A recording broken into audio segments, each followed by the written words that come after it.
I'm Rebecca. And I'm Hunter, and this is the Family Showdown!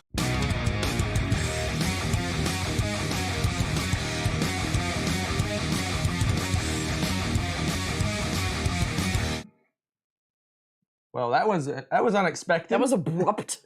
Abrupt. It's like, let's get to the games. Oh. Even the intro's excited. No, it's the timer is set for the short intro. That's a long intro. Oh, that's cool.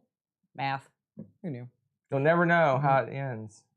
Or do you? It'll play randomly later. It'll be like, ta-da! Welcome to the final countdown. It is. And how we get demonetized. Okay, so we're here to talk about the best 10 games ever in the universe, according to me. Yeah. Maybe I should add that last part. There you go. That I need to add that last part. Is my mic on this time? Is my mic on? Oh my gosh. Talk about, okay. Crazy. Hello, it's so nice to see y'all popping into the chat. Welcome aboard. New troll, man. Got to get to playing some games. I know. And we got to work on this. What's your favorite mechanism? Let's go. Let's do this. All right, so we are ready to roll, I assume? I presume? Presume? Sure, why not? All right. Y'all ready for this? Trying to get situated here. I expected the intro to be like 20 seconds longer. It's lucky we were doing like some of those newscasters, you know how they catch them off guard and they're like, have their hair sticking straight up or doing something crazy and they're like, hi. That'd be awesome. That'd be funny. Cooperative, troll, oh dear. I'm sorry. We can play though. We don't have to. Okay. So, troll says that they like cooperative games. Oh dear. So, my number 10. Let's start with my number 10 and count down to my number 1 game of all time. My number 10 game. It usually works, right? That's usually. My number 10 was my number 2. Man, you hate it now. I do. Oof. That's why it's my number 10. Best game ever. Star Trek Fleet Captains. It probably just dropped a little bit because we didn't play it last year, did we? If we did, it was very early on in the year. Yep.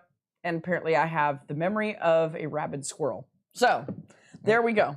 Yes, a rabid one. You heard me. What are you doing? I was going to look at it. Okay, don't lift it.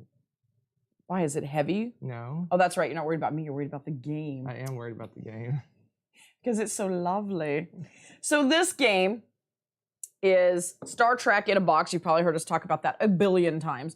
What you're doing is you go out and you explore the galaxy. What I really enjoy about this game is you can set it to be shorter or longer simply by just making the map smaller, your galaxy map, and you're flipping over the tiles and discovering what's there as you go along, which I absolutely love that about the game. It is very fun.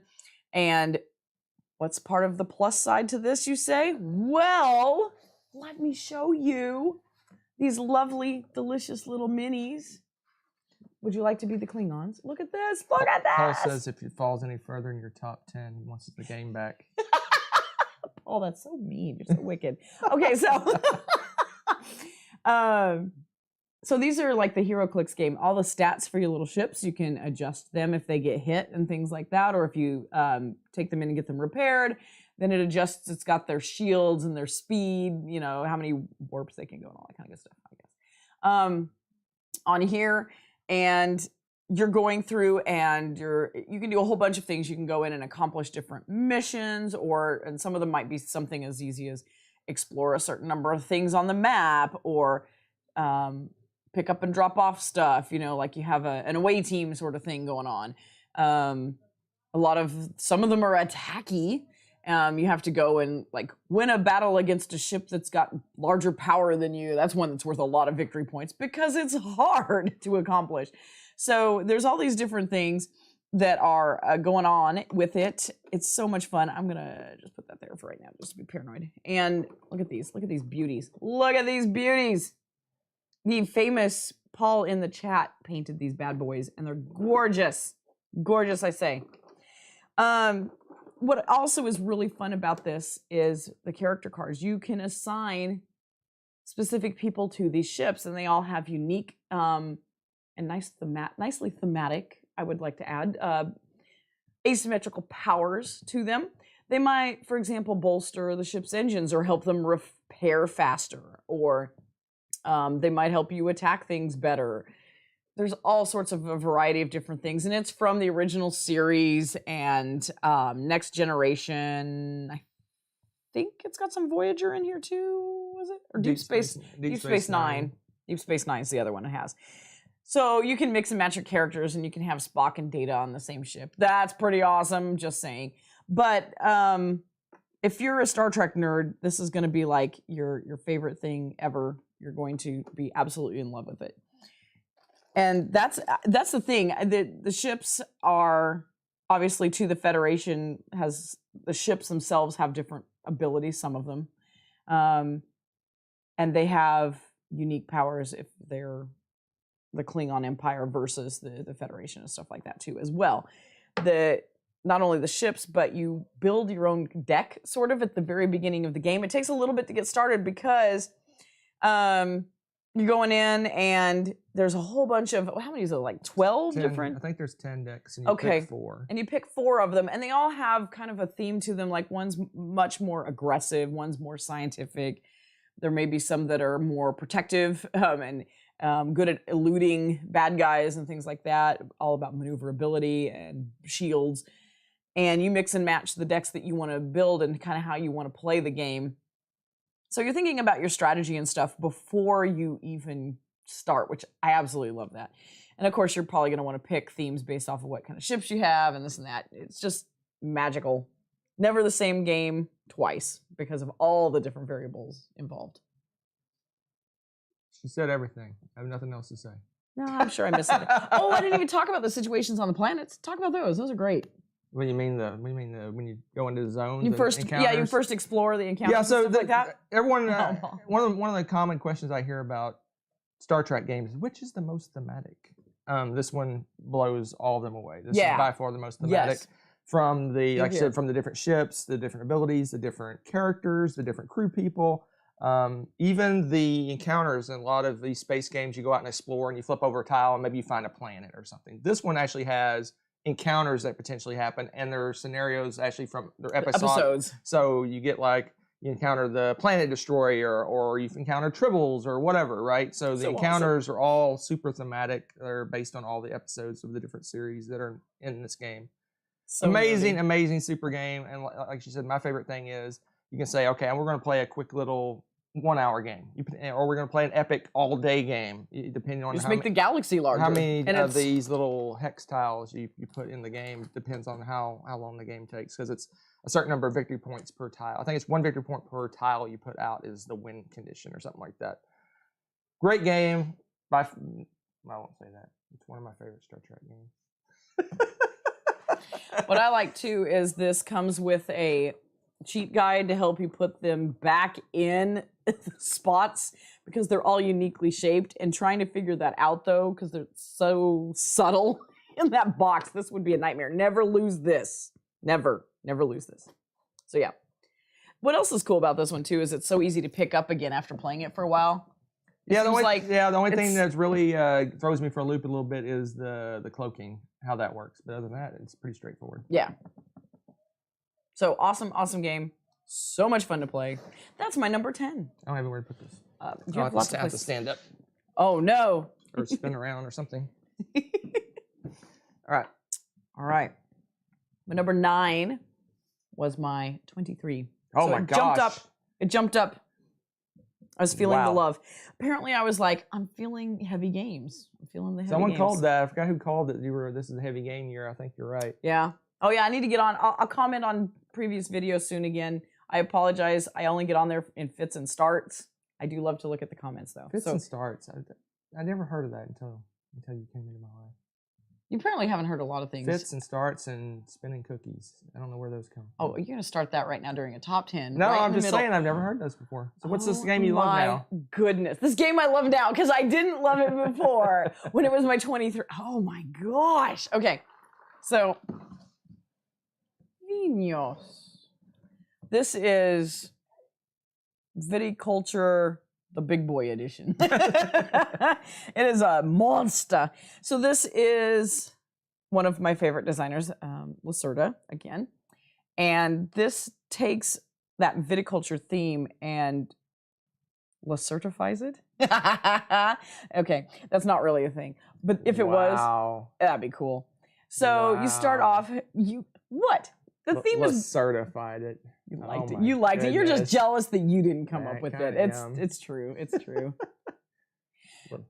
Wow. Stop. So, what is going on with this? It's the same kind of basic theme as viticulture, right? You're going to grow your grapes, and you're going to fulfill orders. So you're also going to go and show off your grapes and wines at the fair thing, and sell stuff off, and build your wine empire. If that's a thing. So you're not selling me yet. Oh. Well, the theme never originally sounds like, whoa, how do I get in on that? That's what's so funny about these. But they're so much fun to play. What I really like is on the left side of the board is a whole bunch of little regions on this. The board's ginormous, by the way, of course, because it's a Lacerda game. But it starts off with a bunch of little regions, and there's slightly little twists on these regions. They're all unique in certain ways. And you go and you get your grapes from these areas, and then you start doing your magical wine stuff. And then that's where Lacerda kicks into high gear, because the middle of the board is just do all the things. It seems so simple. Sometimes you're setting up wines to go, and you might sell a bunch extra off just because you need money badly. You've also got, what's the little center area called that's like market? Is it a market? The action selection? Yeah, the action selection areas. It's an action selection area. You're so not helpful. But yeah, I try to help you out with the terms because I'm so inarticulate this evening. But there's... I don't think it has a name. It's just the action selection area. Yeah. Okay, the thrilling action selection area. I'm telling you, I'm not selling this game according to you. But there's... there is a name. I will be shocked. And it's interesting because it's got... I gotta know. A unique way of moving around. Again, you can't go... You have to go like...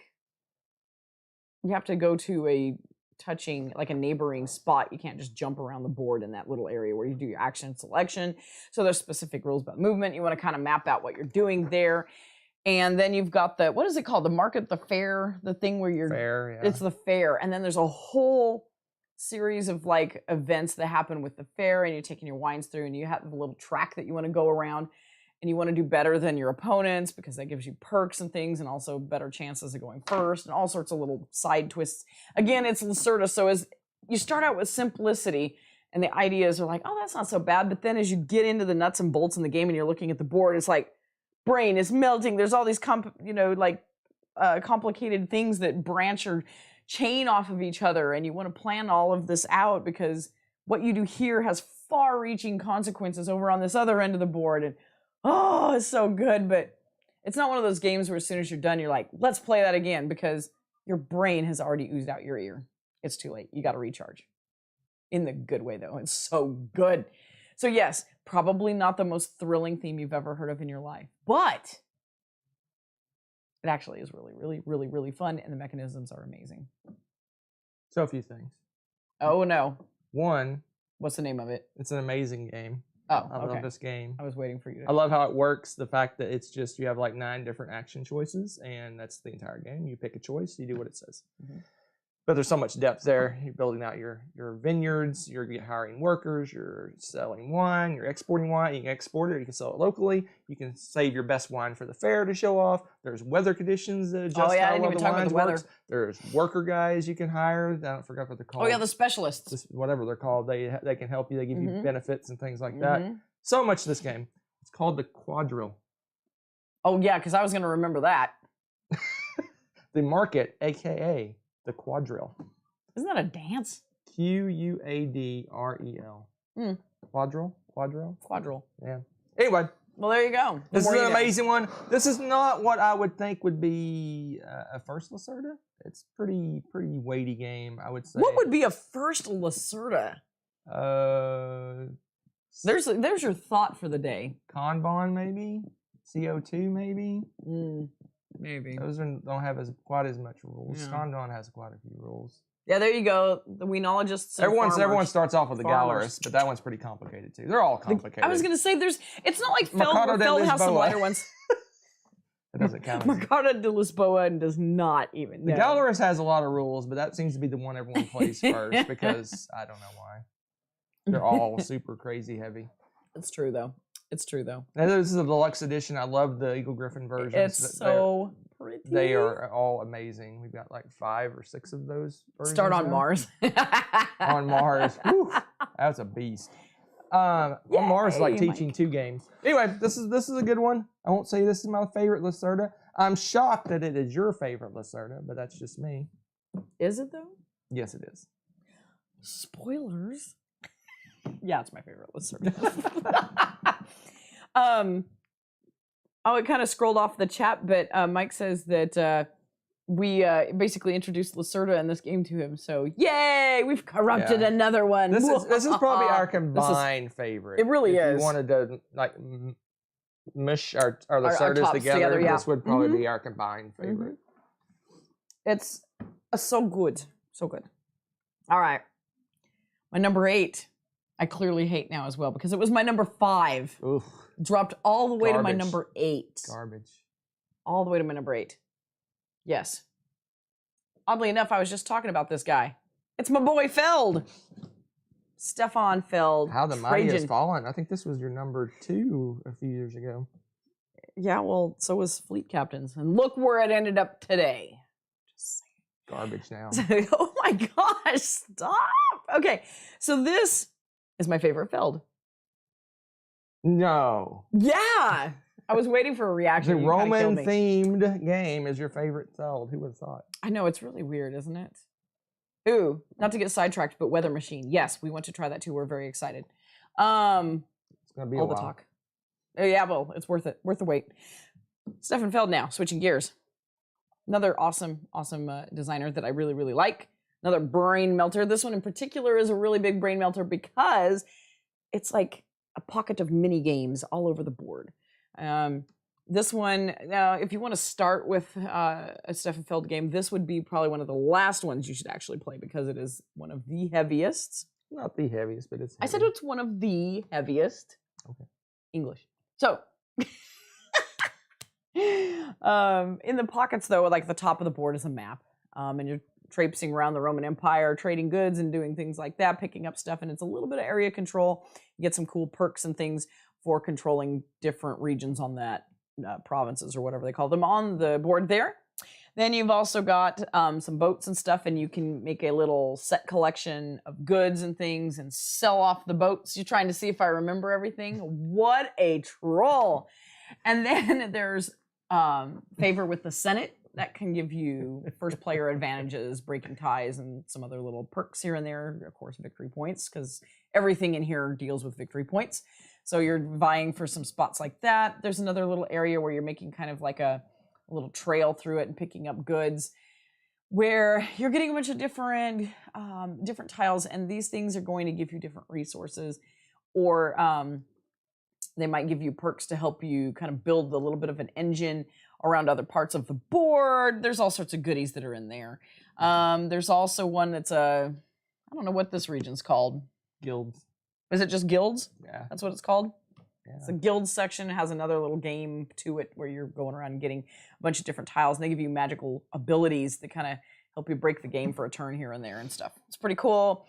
And then meanwhile, I haven't even talked about like the movement and stuff in this. Meanwhile, on your own player mat thing, you've got this lovely little rondelle, I guess, of little colored cube peg things, and you also can have some tiles on them. And as you move around, it's got an interesting movement thing that if I tried to explain all this, it'd probably take another 10 minutes. Macala. Yeah, never mind. Look at him. So succinct. Okay, so kind of a Mancala movement. And as you land on those, that's the action that you get to do. If there's a tile there, you have an ability to fulfill that little contract thing and get that into your player board, and it does magical things and unlocks other stuff. A lot of chaining of different things. And yeah, I mean, it's pointy salad greatness. It might even, I dare say, be a Caesar salad of points. Okay. Oh darn. Oh my Almost gosh. got him. Almost got him. I almost got him. We did the. I know. We've switched roles. What's the Freaky Friday? Yeah, we did a Freaky Friday. She's like coming up with all the quirky jokes. I know. It's great. It's great. So yeah, this is obviously one of my faves. It's so much fun to play. For me, maybe not for everyone, because again, it's heavy. It's another crazy heavy. Probably not quite as heavy as Vinos, but it's getting there. Okay, it's right up there. As heavy as Vinos. Don't boo me, Gardner. Don't boo me. You liked it too. This is one of my favorite felds. It is not my favorite feld. Gasp! I've kind of cooled on felds a little bit, just a little bit. How dare you? Just a little bit. How dare just you? A little bit. I've cooled on felds just a little bit. How can you cool on feld? I seem to be. I like my heavy Euros, but I'm starting to like ones that have some stuff going on. What do you mean by that? There's a lot going on in that. This is not thematic at all. It is too. Can you? Okay. You have the largest empire in the known world at the time, and you're trying to like do all the junk to keep it running, and you're saying there's not a bunch of mini games going on every 2 seconds? Decisions, life-changing decisions. Very thematic.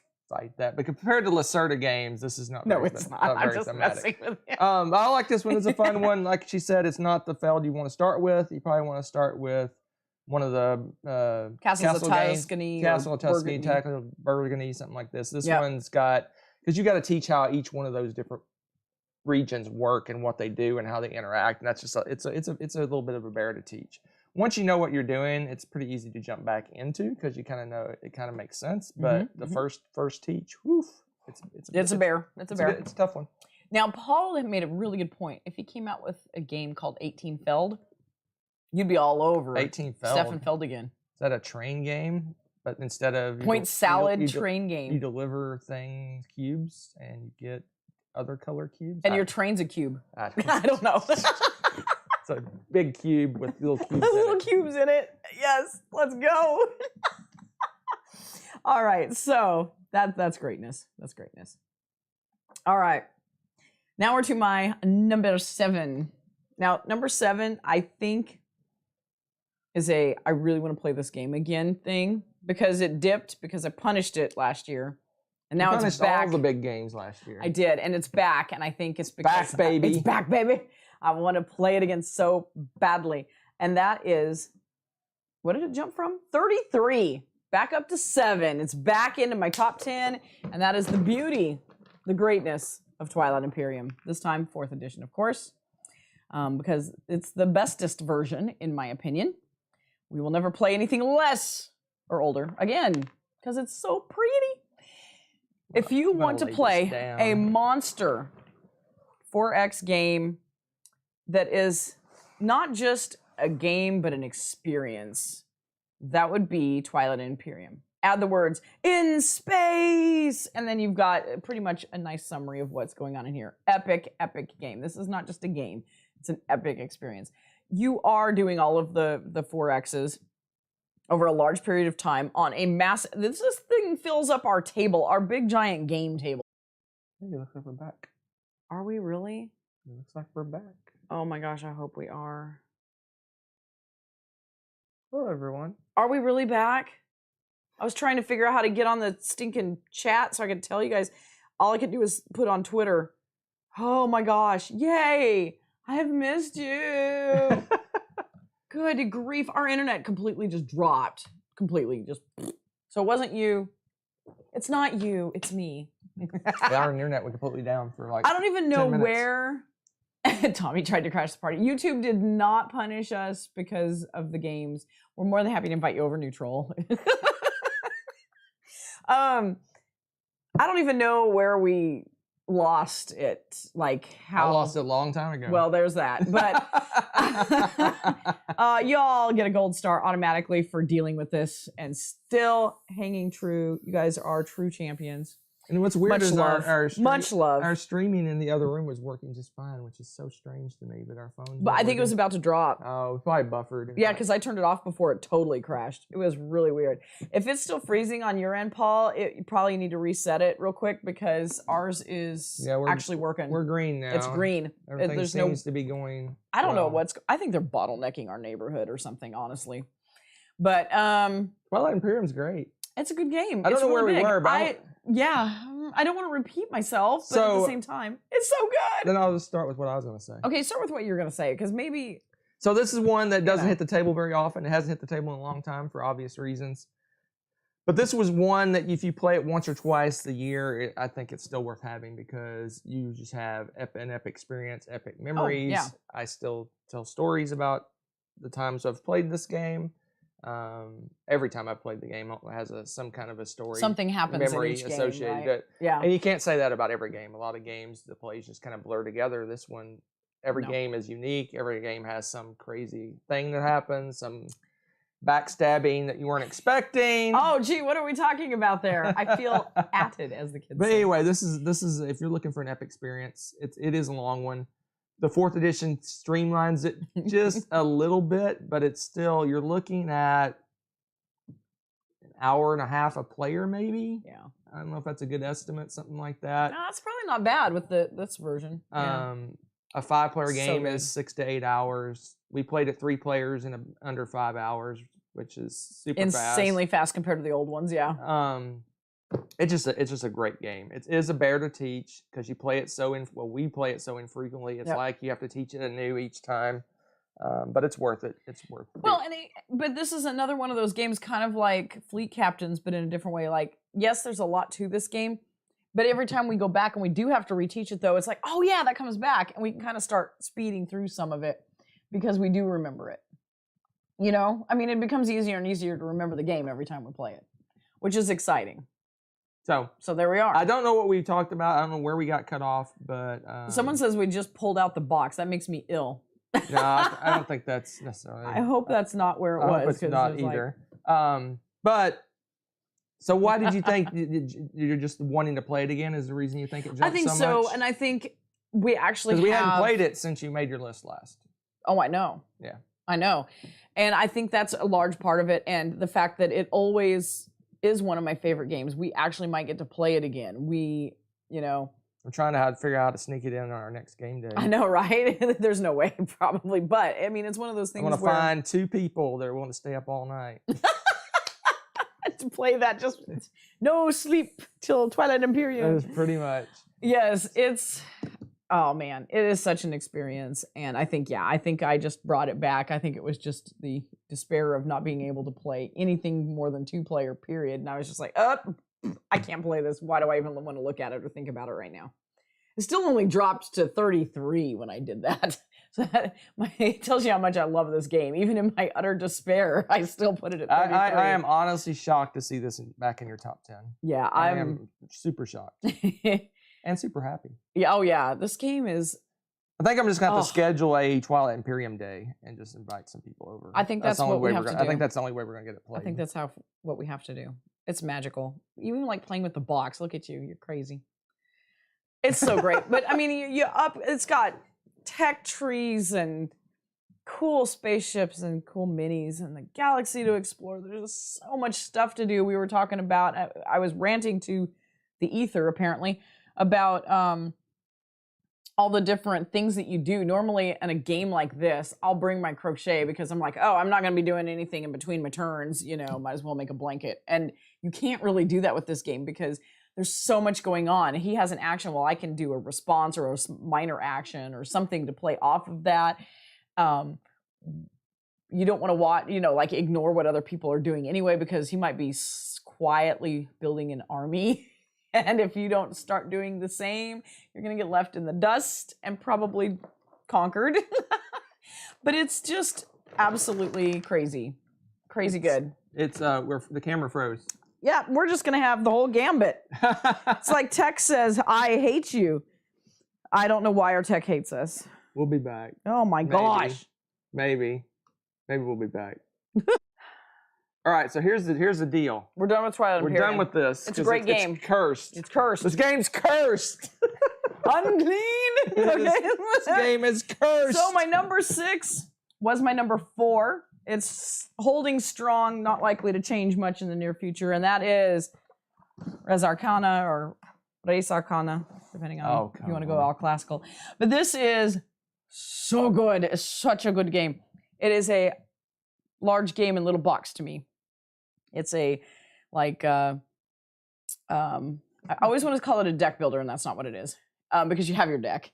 You're trying to play out these cards and get it going, and you're building up an engine. It's an engine builder, okay? And you're building up your resources. You play it kind of like a deck builder game because you have your stuff and you want to play them out, and you get your income and you do stuff and you buy things, and then you kind of manipulate a little bit, and then the round's over. This one with the expansions has some stuff too where you can interact a little bit more with other players. There's stuff to attack them and defend against and this and that. As you build these things out and get the cards out that are in your deck, those give you extra abilities and stuff and income, all this engine building stuff to help you get the victory points. And there's some big tiles at the end of the game that you can get that just chain lots of victory points and stuff. It's fantastic. I love building up to getting those because it feels so like accomplished, and you get one of those big victory point tiles and pull it down and just start cranking out victory points. It's absolutely amazing. I love playing with all the little resource bits in this. There's quite a bit going on with it, and with the expansions, it tweaks it a little bit more, adds a lot more meat to it. What do you want to say? Because I know you like this game a lot as well. I don't like it remotely as much as you do. Oh, it's true. But I do love this game. It's a good game. It's a solid little card game. It's very interesting because you it is kind of have a very, very small hand of cards that you're playing with. Yeah. It's very small. You can play all your hands. And we prefer I think there's a variant, or maybe it's the advanced version, where you draft at the beginning of the game. We like to draft. And it helps you build some combos, and it's just a race to get victory points. And it plays super fast. I want to say, half an hour? I don't know if it's half an hour. I was going to say, I thought it was an hour. It says half an hour to an hour. Oh, okay. So 2 players is we can crack through pretty fast, usually. That's why I don't know if I've ever played it more. You played it more. I think I've only played it with you. Yeah. Oh, I love it. Love it. Anyway, it's an awesome awesome little resource management, engine building. If you like finding combos in games, this is great. You know, I love that. This is one of my favorite things to do. Building that initial hand is one of those games where a lot of the game is played at the start. You can also just play it where you get a random hand of cards, which is not, I don't think it's as exciting. You still have to figure out what combos you make. It's a different way to play, right? You're finding the combos within the cards you have, as opposed to when you draft, you're trying to find cards that work together as you're drafting the cards. I love it. It's a good one.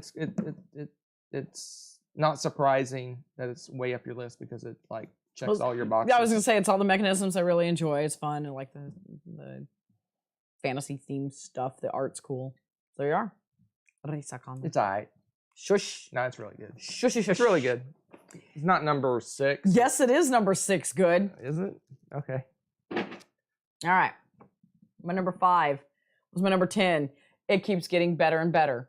Plus, I'll bring on a hot take for y'all as I discuss this game. No, my take is hotter than your hot take. I don't know about that. We'll see. Dinosaur Island, seen here with its awesome expansion, Totally Liquid, which I'm still telling you is going to be a thing. Someday, everybody's going to be like, wow. Instead of saying that's rad or that's cool, you're going to be like, that's totally liquid. Only you. I'm starting it here. That's right. It ends here, too. Oh, wow. I see how you are. Clearly, I am the height of coolness. Totally liquidness, that is. So, Dinosaur Island is so amazing. The theme is fantastic. You're playing, we talked about Star Trek in a box. This is Jurassic Park in a box. You are manipulating DNA in the sciencey lab, and then you're going out and you're creating dinosaurs. Then you're like, oh, I probably should put some security around this to save people's lives since, these are dinosaurs roaming around in a park. So you try to keep track of the security and stuff, but sometimes you might fail at that. And the dinosaurs rampage and they eat your paying customers. Then those darn hooligans, those unpaying people that jump the fence, they're also good enough at leaping and they're nimble and get away from the dinosaurs. They never get eaten by the dinosaurs.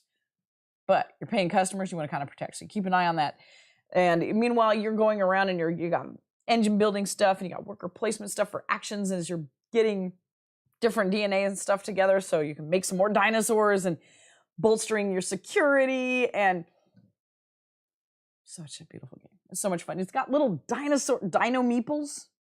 Amazing, cutesy little dino meeples of all different shapes and sizes. So good. Dinoples? Dineeples? Dineeples. Okay, my hot take, though. I know you're waiting for it. Everyone's like, what about Dinosaur World, you ask? All right, here's my hot take. I like as of right now, I've only played Dinosaur World once. I really like that game. Don't get me wrong. I absolutely love it. But I feel like the focus is really on the Jeep moving around in the park. I think I like the other aspects of the park a little better. So I will withhold placing that in my top 100 until I play it some more, because as of right now, I like this one better than Dinosaur World. And I know that's kind of a hot take because everybody's like, Dinosaur World, drool, and it really is good. It's really good. I don't know. I'm really attached to this one. Go ahead. I know you're waiting. I can feel it. You're just built up, ready to go. Dinosaur Island is an amazing game. It's one of my all-time favorite games. Absolutely. It is so much fun. It's so exciting. Yes, it is. But it's right next to where okay. Yep, I knew who was getting it down. Oh, geez. Here he goes. Oh, you did not. I told you I had a hot take, because here comes Mr. Oh, my goodness. Smash. My games. How dare you? Okay, so, yeah. Interesting. So we all know Hunter's opinion. I still love Dinosaur Island. It's great. It's just You love the Jeep. Now that I've played Dinosaur World, I mean, I still love this game. I'll play it anytime. It's one of my all-time favorite games. Darn right. But the fact that when you build your park, you actually utilize it for something other than just sitting there looking nice. But you don't always utilize it. And that's where I'm like, because sometimes you have to pay to use those places and stuff. Yeah. I don't know. At least you get to do something with them. You don't just you don't build a snack shop and then it does nothing. It just sits there. I know, but it's like. But then in Dinosaur World, you can drive your little Jeep to the snack shop. I feel like your customers have got to be like, like rich, like to be able to go to Disney World kind of rich, because everything costs. They're like, oh, I walked over here, that's $5. In this game, you can pretend they had enough money to go through all the park stuff and experience the whole thing. I'm just saying. Maybe I'm just, fight the man. I don't know. They're both really good, and honestly, no, they're fantastic. I think in my top 100, they're going to be really close together, to be honest. I bet they will. Not as separated as yours is. Yours is really separated. We'll probably get another play-in before yours, I'm guessing. No. No, you already know where you're at? You know where you stand? Yeah. Interesting. Amount of puns. Oh, definitely. Does Dino World have the same amount of puns? I don't know. You mean the different shops and stuff? Yeah. Oh, the shops? Yeah, I think it did. I think it did. Cute little shop names and stuff. Anyway. Absolutely. I love them both. I just think Dinosaur World's going to be a few places higher, probably. I'm just guessing than Dinosaur Island. But. Interesting. I'm watching you. Just watching. Or we could have a dinosaur day and just play all of them. Get off my lawn. All right, so my number 4 was my number 7. We're red again. Okay, quickly. My number 4 was my number 7. I can't hear you. Can you hear me? No. Can you hear me? Nope. Actually, I just realized I stuttered. Oh, now we're green again. What? This is exciting. Now we're red. Happy holidays. It's Christmassy. Our internet is Christmassy. Red, it's green. It's red. It's green. Now it's yellow. Now it's green. Now it's red. Now it's green. Oh, great. I froze with my face going, cool. As I do it again so it freezes. We're jumping all over the place. It's awesome. Whee! So what if we start talking, I'm just kidding. I'd mess with everybody. So anyway, my number 4. Hold on. Let's make sure we're going to be green. You're killing me. It's green right now. We got to go. We have got to go. Okay, we assume you can see. My number 4, Greatness in a Box. My most played game by quite a significant margin, and that's Deception Murder in Hong Kong. Why? Because I've gotten to play it again. I love how you're talking really fast. It's back. You don't need to put me in ×2 now, baby. Number 3. It's on. This is one of those great games. This is one, if you want to play a game, like social party kind of game. This is social deduction at its finest. You get 2 rows of cards. One row is your murder weapons, potential murder weapons, and then you have a set of items that were left at the scene in front of each person. And then you've all got different roles. There's a murderer and an accomplice, and obviously plain old investigators, but there's a bunch of other minor roles as well. There's a witness to the crime, and the accomplice, of course, is trying to either make everyone think that they're the murderer or just completely distract everyone in general. And it is just so much fun. It's a little bit less, it's actually quite a bit less in your face than some of the other games. Like Spyfall is very stressful, right? As you're trying to, people are directly asking you questions. This one's more conversational style. Very few people get really too tensed up with this game because you can kind of chill, sit back a little bit and let the cards talk basically with this game. A lot of great discussions come from this game. I play this game with my students in my smaller classes because the player count goes up to 14 now with the expansion. So if I have a smaller class, then I can play this after finals, and this has been always a popular one. And yeah, it's a lot of fun. You're trying to figure out the forensic scientist will try to help guide the conversations, and they'll help you figure out certain areas. Like, may have what time of day did this occur? Well, if it, pick some items or something that look like lunchtime, it might put midday. They might put different clues that help guide you in the right direction as you go through. You got 3 sets of rounds. You get to accuse, like an actual formal accusation one time, but you can still always contribute to the conversations and everything and try to convince other people to make accusations as well. It is a great dynamic game. And that's Deception Murder in Hong Kong. Boom. Yep, this is one of my favorite big player games. I've never had this fall flat. Yep. It's always been successful. We've always played it multiple times. Every time we played it, it ends up being played several times. Mm-hmm. Like she said, it's one of those that's not like, what did you do? It's not like in your face. Yeah. You're more discussing the cards more so than playing the people. Yeah, because right? Usually if you're accusing someone, you're like, dude, the forensic scientist said that it was in the woods and you have a chainsaw, kind of thing. And like, so you're just like, I don't know. Yeah, but you can just sit back and be like, yeah, but you have blah, blah, blah, and just, it's great. The back and forth is fantastic. And it doesn't have any player eliminations. A lot of these social deduction games like Werewolf and things like that have player elimination. This doesn't have it. It's just great. It's a great game. The person that's familiar with the game can play the forensic scientist the first play to kind of guide the game, but then everybody loves to take turns. Every game I played, almost everyone turns. wants to jump in and be the forensic scientist. Like, I can do it better than you. And then, it's so much fun. And then to watch all the craziness unfold is always just wonderful. It's so much fun. It's a fun one. If you're looking for a kind of a way to dip your toes into social deductions, it's a pretty good one. Although this one doesn't. Like most social deduction games, you need at least 4 people for this one. Oh, I would argue more. I was about to say it plays best with 7, 8, 9. Yes, in that I agree. range. I agree completely. Probably the best number. When you get a ton of people, then you need it's a table hog, and you have to have room to walk around. Oh, but it's a more the merrier kind of game. It is if you have the space to walk around and look at cards and things like that. It's kind of hard to see, 10 feet away. Oh yeah, cards. We usually put all of our desks together when we played at school and just kind of have everybody walks around and looks at everybody's stuff. So it's a good one.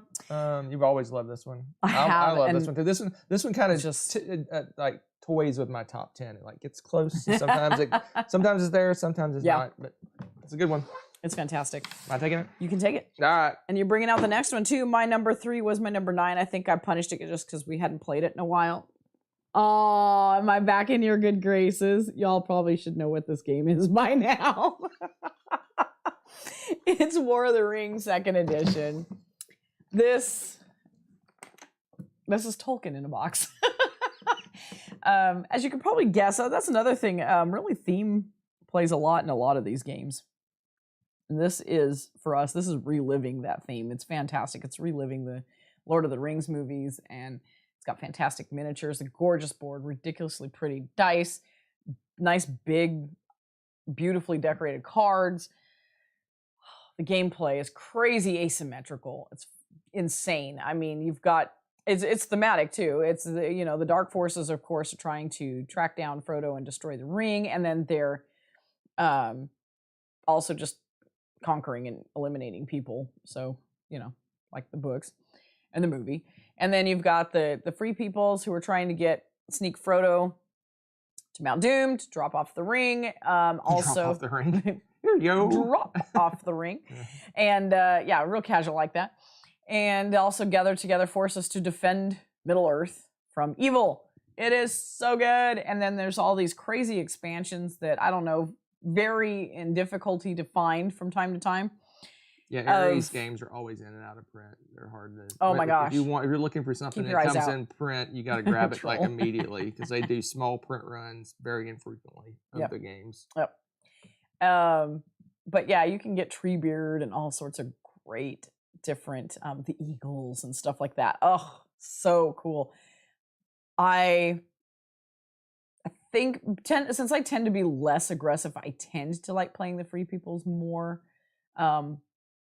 But it's kind of fun to play the bad guys too, because you can just, your armies replenish. You just throw minions at the bad guy, the good guys, the free peoples like crazy because they all come back. The free peoples, you're much more cautious about your warfare because once your people die, they're gone and you don't get more. You have a set amount and that's it. They're out of the game. So the play and how you approach the battles and things are so different. It's fascinating. Amazing game. Not for the faint of heart.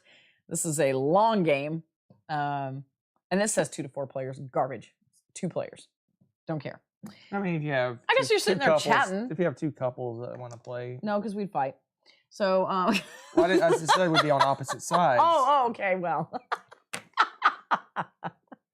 I can add hours and hours about how amazing this game is. It's true. I mean, I won't say where it's going to be this year, but it's been my favorite game like 4 years in a row, something like that. Yeah. 3 years in a row.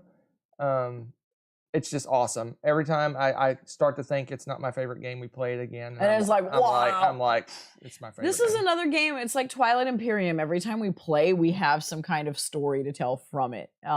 Because it's more than just a game. It's an experience. And yeah, it's very much that way, and it's an epic game. It's an epic 2-player game. Mm-hmm. But yeah, it's tough to teach. It's hard to set up. It is a long game. Worth it. Every time you add an expansion in, the game gets longer and more complicated. But that's the thing, it seems like you get that feeling, oh, we shouldn't get this out. It's so much work. But then every time we pull it out, we're like, wow, we need to play this more. We always do that. This game has that problem. What's that? That we don't get it to the table as much because we always like, man, it's so hard to set up. No, it's not. We have that insert now. No, I set it up. The insert sets it up now. It helps you set it up. You still got to put out 100 friggin' troops on the board. I do too, and sort all the cards and blah, blah, blah. Anyway, find somebody that doesn't complain and play with them. It's an awesome game. If you love Lord of the Rings, this is basically you open the first page and it says Lord of the Rings by Hunter Thomason, and I get to write the book how it's going to happen. Exactly, it's so much fun. So much fun. Love it. Amazing. Welcome back. I'll just leave it at that. Interesting how the tables have turned after. My last 10, if you've watched the video, you'll see a different Hunter. Welcome back. That's all I'm going to say. I don't care. This night's done. I don't care what your other 2 games are. Oh, wow. I think you do care because I think you like both of these games. Not as much as me. Is Tom Bombadil... It might be a card. I don't know. There's not a character for it. There might be a Tom Bombadil card. I think there is a Tom Bombadil card. I think there is too. I want to say there's a Tom Bombadil card. That would be so neat if he was a character. I always feel like he gets the short end of the stick. He's so cool. Okay. Anyway, you're right though. I agree. Yeah, it's not based on the movies. It's based on the That's books. Cool, Neutral. Neutral is also talking about how gaming experiences just really do mean. Oh yeah, because when you're thinking about which games you like, it's so true. You're not only thinking about the game and the gameplay, you think about the experiences you had with that game. Right? Oh, absolutely. Yeah. It could be an amazing game, but if you only have bad experiences with it, you're not going to rate it very high. Right. I mean, that's why some of my games that sometimes you're like, is that a good game? Well, yeah, because I had like a crazy good time with it. Sometimes it may not be, it's like a vessel for the experiences. And if it's a good vessel, then it's going to get a high rating for me. There's that. If it's a great game on top of it, even more so. Every time you said vessel, all I can think in my head is nuclear vessels. Nuclear vessels. Yes. There's number 2. Star Trek for you. My number 2 was my number 3 last year. It's back, baby. It's back. Back. Gaia Project. Man, I don't know what it is about this game. It is neat. You have a couple things going on. You've got your galaxy, your exploration, building like these federations and stuff like that. And then you've got board of tech tree greatness, and you're going up the scale, the ladders on different types of things, and you get benefits, and you can chain this and that, and then your player board is a nice unique thing, and you're doing your thing, and you're building up your engine and stuff to do this stuff, and exploring, and the tech tree stuff gives you victory points, and the exploration and how you manipulate what you're doing over in space gives you victory points, and you can unlock a bunch of stuff on your player mat. And it reminds me of the Scythe player mat in a way. You're doing this and that and a bunch of stuff and manipulating things, and get to do from that, you get to do cool things with the board. Sure. I was gonna say, what, you're looking at me all funny. No, I'm just thinking about what I'm gonna say. Interesting. You look snarky. No, I'm all happy after number 3. Oh, okay, you're just glowing. I told you I'm just mailing in the rest of this. Because it was down, what was it? It was down to your number 9. You hated it last year. No, it was my number 3, I said. No, I'm saying War of the Ring. Oh, War of the Ring. Yeah, it was my number 9. Ooh, you hated it last year. Anyway, this is an awesome game. It's funny how much we disliked Terra Mystica, and this game is basically based off Terra Mystica. But it's A, in space, and B, fixes whatever irritated me. I still couldn't even put my finger on it about Terra Mystica. Gaia Project is it. Boom. End of story. Boom. Yes. Yeah, this is a good game. I honestly, I should like it more than I do. I don't know why, but because it's got achievements for the round, it's got in-game goals, It's true. It's got tech trees, it's got building up your thing, it's got engine building, it's got a map. Maybe because you're not you can't travel around on the map. Maybe that's why I don't like it. You kind of do. No, you just build it. Okay, well, you build stuff on it. But you're traveling to build the things. Maybe you're just not putting it together in your brain. Maybe I should put a little boat or something on the map. A boat. Well, your spaceship boat? Yeah, my little spaceship boat. It's a good one. You've always loved this from the first time you played it. I have. It's just amazing. Always loved this game. It's crazy heavy. It is a heavy game. I kind of feel bad for you to have to teach it because it was a lot. It is a lot This is a lot to teach. It is a lot to teach. There's so many well, this does this and this, but you can do this to get this, and then this does this. You go through all this teaching, and you completely overload them, and then you got to explain how federations work. Yeah, the federations. And I still sometimes feel a little iffy on the federations. I mean, I always have to ask you to double check. I'm like, did I do this right? It's so funny. Oh, it's so good though. But I find it interesting that a lot of people that love Terra Mystica don't like this game, and just the opposite. A lot of people that like this game don't like Terra Mystica. That is weird. It is weird because it's the same. I just want to think about what makes it so different. Yeah, I need to sit them down and look at them at some point. Yeah. Yep, it's a good one. I love it. Not as much as you love this game. Oh my gosh, you love this game. I do. You even sneak plays of this without me just to get plays I in. have done that at conventions before, yes. I have. It's a good one. Oh, sorry, smash. Oh, I know, I broke it. Broke your fingers. Now you can't play War of the Ring. All right, so my number 1. Anybody want to have any guesses? Guesses in the chat? I'm waiting. I gotta wait. I gotta see. There's a drum roll. What is it? 6 years in a row? 5 years in a row? Spoilers. Spoilers. No, see, Paul, after you played Gaia, got rid of Team Mystica. Team Mystica. Team Mystica. He's not Team Mystica. He's Terra Mystica. Whew. No, it was not Coraloo. 5 years. I know. I was just like, it's still not surprising. Here. It's still here. Why would it change? It's my baby. It's been the same for years and years. It says Tuscany because we put it in the new box, but this is Viticulture. Okay. No, Hawk Skull, not Go this Team Mystica. This is a collector's item now. They don't make this box Yeah, anymore. that's true. We should baby this. We should frame it. Except that we're using it. So I'm not going to explain for the billionth time how they're different and all that garbage because it makes me angry about that. But neutral instantly goes to it. Tuscany Essentials. No. No. Makes me angry they did that. Why did they overcomplicate something that could have been so simple? This game, why is it so good? It's the most boring theme on the planet. Okay, close. I can think of many things. Yeah, I know. You already are like griping about Mercator and some of those other games and stuff. Anyway, this one you're growing grapes and it's like you're watching paint grow. And then you sell your paint chips and it's like, wow, this is not thrilling. But yes, it is. So what you have, what? I'm selling this game. So marketing is not your forte. I don't know what you're talking about. But wait, there's more. So the there's such fun little touches to this game. It's a worker placement game, and just every little bit about it is so much fun. Like how you choose who's first player. You have little roosters, and you go in and you put them where, if you want to be first in line, well, you're probably not going to get jack squat for cool things to start with, okay? But if you want to be second, third, or fourth in line or something, you can get some extra cards from one of the seasons that help you do things. In the different seasons, there's with Tuscany, whatever, you have 4 seasons, okay?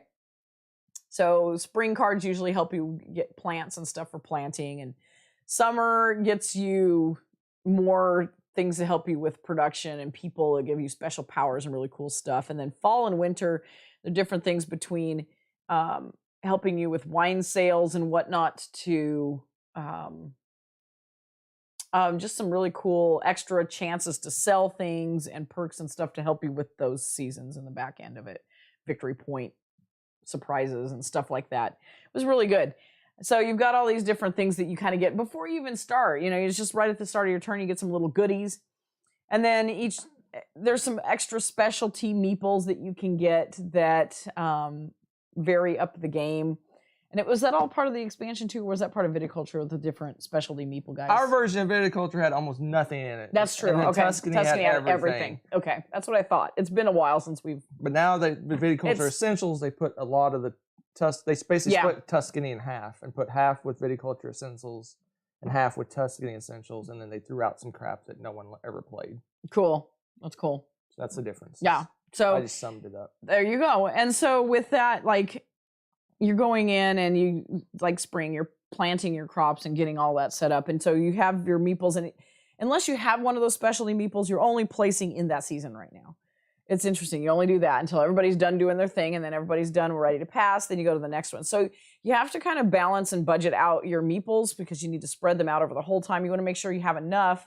If you want to sell stuff or have room to work on your farm, do other stuff, you need to keep enough meeples together to do that. Or money's crazy tight in this game in a lot of ways. So you might want to make sure you have enough money to get more meeples to help you with that whole budgeting out an entire year's worth of work. There's also the oh my gosh, what do we call the big meeple dude? Grande worker. The grande worker. How can I forget the grande worker? He kind of cheats in a way. He can go somewhere where somebody's already kind of blocked it off. So you're like, ha ha. And you can go there. It's really cool. So he kind of helps you break the game a little bit. And go somewhere you might not be able to go. So you really want to try to save him for a great opportunity. And, there's just so much fun stuff filling the order. Sometimes it gets to be kind of a snipe fest because there's really only a couple spots where you can go and sell those unless you build a spot on your own player mat, which is expensive. And, it takes a little while to build up to do that.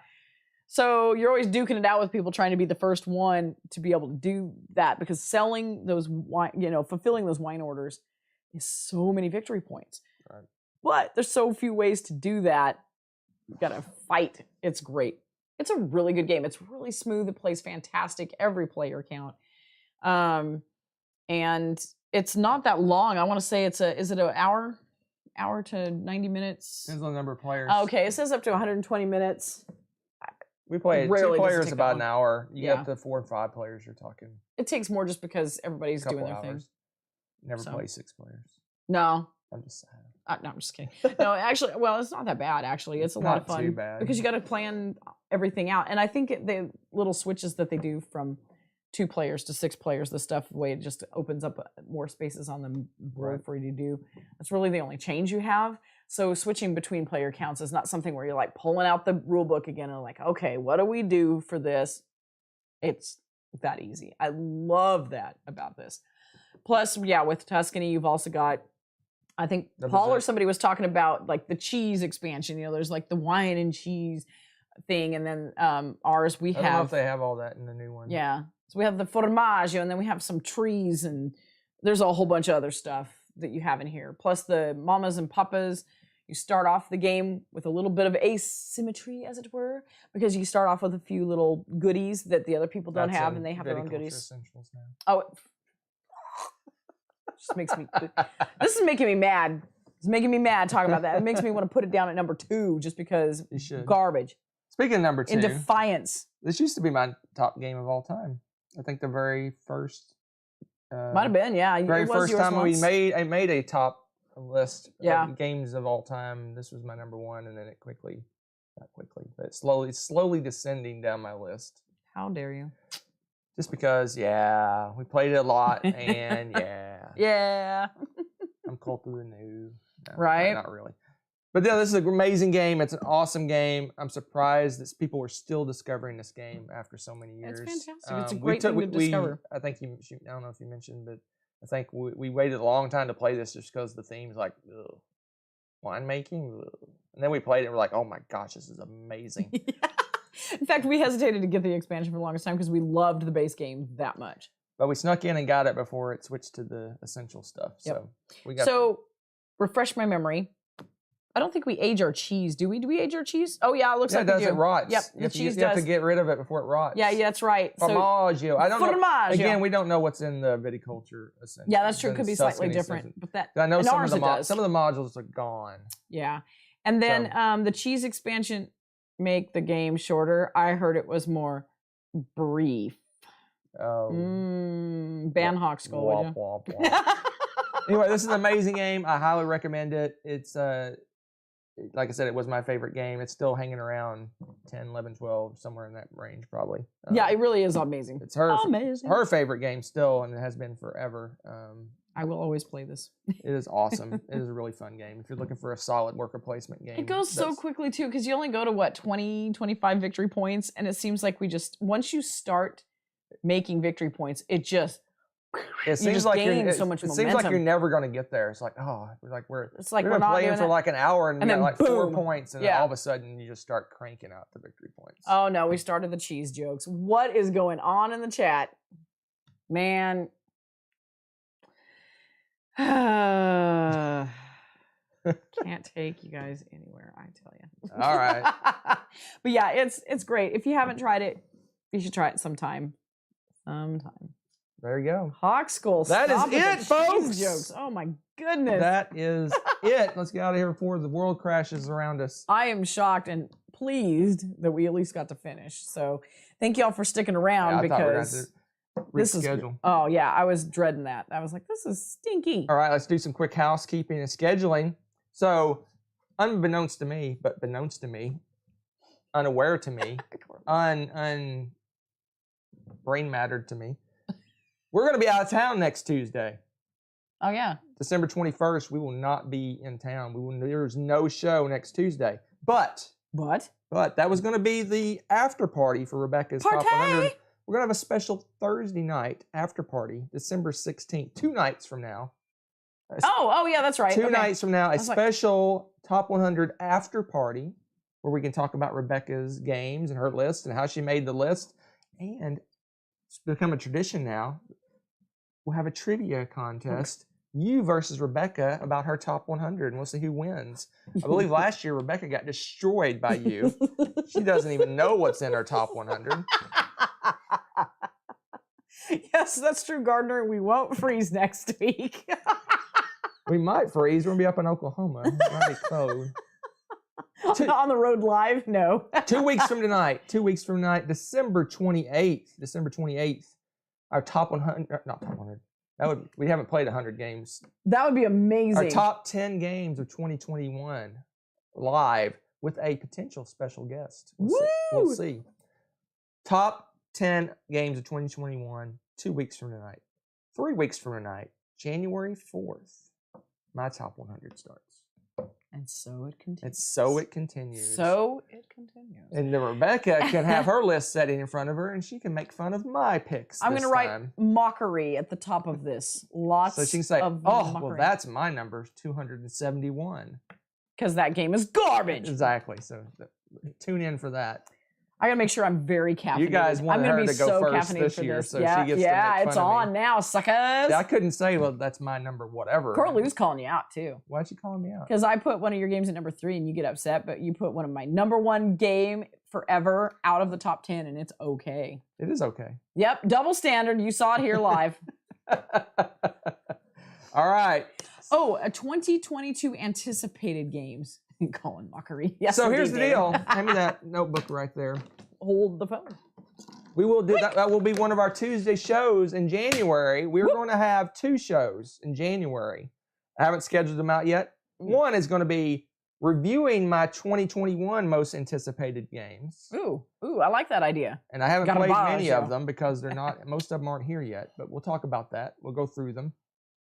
And the week following will be my 2022 most anticipated games, which will include a lot of the ones that are on this list, probably, unfortunately. So I'll go through, hey, that's the nature. I'll probably go through those quickly year. and then add the new ones for 2022. That's cool. That's cool. I like that. That'll be fun. I'm that's looking forward to that. 2 of the shows because we're going to have my top 100 January 4th, and then they'll be pre-produced for a while, and then I'll do my top 10 at the end. So we're going to have some shows in between. So we're going to get out of here before we freeze and before we lock up, before the internet dies, or before our roof falls in, whatever else can happen. Jeez, that escalated quickly. All right. You'll take care of yourselves. So we'll see you in 2 nights. 2 nights. 2 nights for her party, and then 2 weeks from tonight. Partay. For our top 10 of 2021. Party on, Wayne. We are... Gonzo. What does Z say? We're ghosts. Thanks for watching. If you enjoyed this video, give it a like. Click subscribe to join our wonderful viewer community. Want to be notified when we upload a new video or go live? Click on the little bell below.